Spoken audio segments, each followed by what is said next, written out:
خدایا وای ما ته وګوره ته خبره خو واه نه دا لوښي سره دا کې یا خدایا پاکه نو دا پتیلې لوښي دي سره وویشتل نه دا تا ته ما څو ځله ویلي چې ما سره دروغ وعدې مه کوه وا ښځې ما تا سره کله دروغ ویلي دي خو بس کله کله خبره مخکې روسو شي اوس انسان دی نو څه چلو شو واه ویم نه د ګولي بچیه تا ما سره د څو ورځو نه دا وعده کړې ده چې خارو تا او ماشومان به زه د باغیناران چکر له بوځم ویم ټوله ورځ راله ماشومان ناز وخوري چې وړې مور ډوجي په کله راځي چې موږ د باغیناران په چکر باندې بوځي ویم ګولیا ما نه پوهېږم ته د کس ته ما سره همداسې کې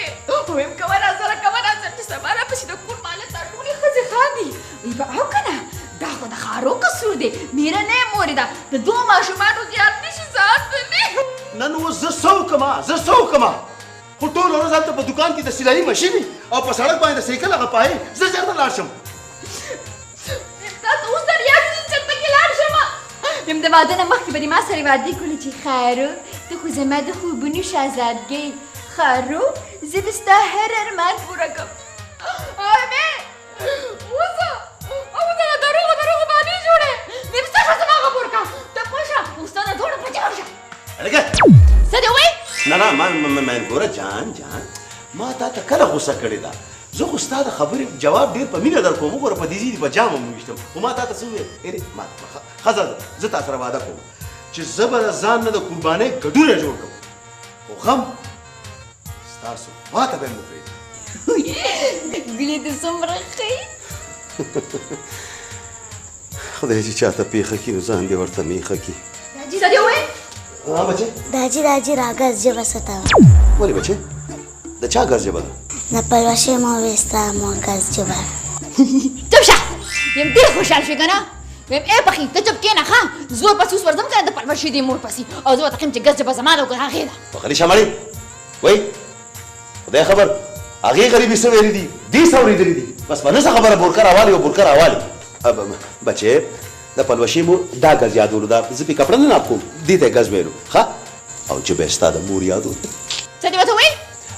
ایسته दाजी مان ځان څه دکان ته بوځه که نه څه دپاره نه दाजी زه یم چې زم سلب ډېر کار زده کړم نه بچی نه ما چې کومې دوه پلازاګانې سازي کړي دي که نه ډېرې دي ښه ته دا لوښي واله او دلته کور کې مور سره اوسه سبق وایه سنبال که دا بچي دی زه درنه لاړم ویم او که نه زما دا خښته ځواني خو ستا دې بچو وخوړه راځئ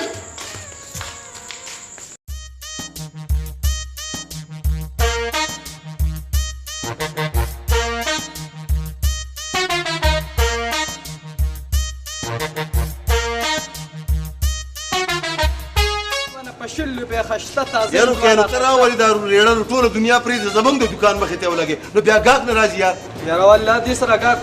دغه کېږي خو نه غشتې هندوانې دي تازې ښایسته هندوانې او د هندوانې دومره مونه خو هندوانې دي مړه دا هندوانې دي که خټکي دي تازه دي خو غلی شه مړه دا اوس وګوره یا خدا پاکه دا ته څه کوې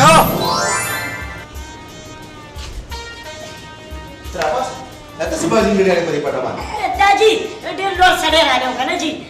زما په دوه وکړه نو ما ځان 2000 ناپ کړو ما چې دغه ناپ والم شو ده نو خلک پیمایش 2000 واخلي که نه تا خو بازینګړې والې اسې استاد یو خبره وکړم وایه نن جوړېده کوره په غوسه راغلی ورندار سره خو دې جنګ نه دی کړی غلی شه خپل کار سره کار لره شابه کار کوه خپل شابه بار نشي لاو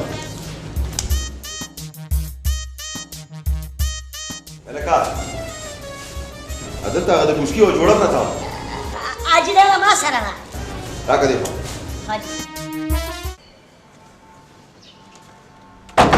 هلکه شهبازه جی خان جی سبا را ګاډه تیار ساته ښکار نه بزو ډېره ښه ده خان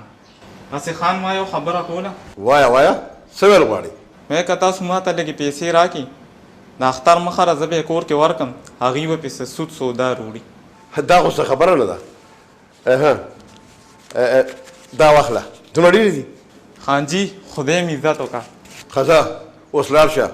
چې سبا هڅه تیاري او زه به ګوره هېڅ بانه نه منم پوه شوې ډېره ښه ده خان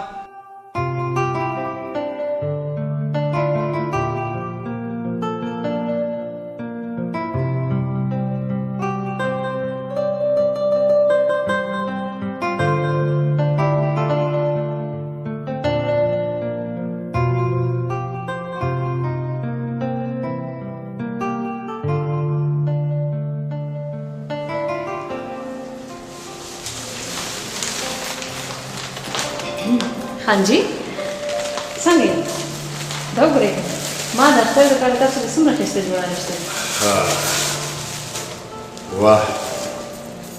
ډېره ښه کپړه ده او رنګ یې زما ده او رښتیا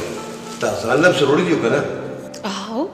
ما خو خپله جوړه درزي له ورم کړه او تاسو به درزي له خپله جوړه کله ورکوئ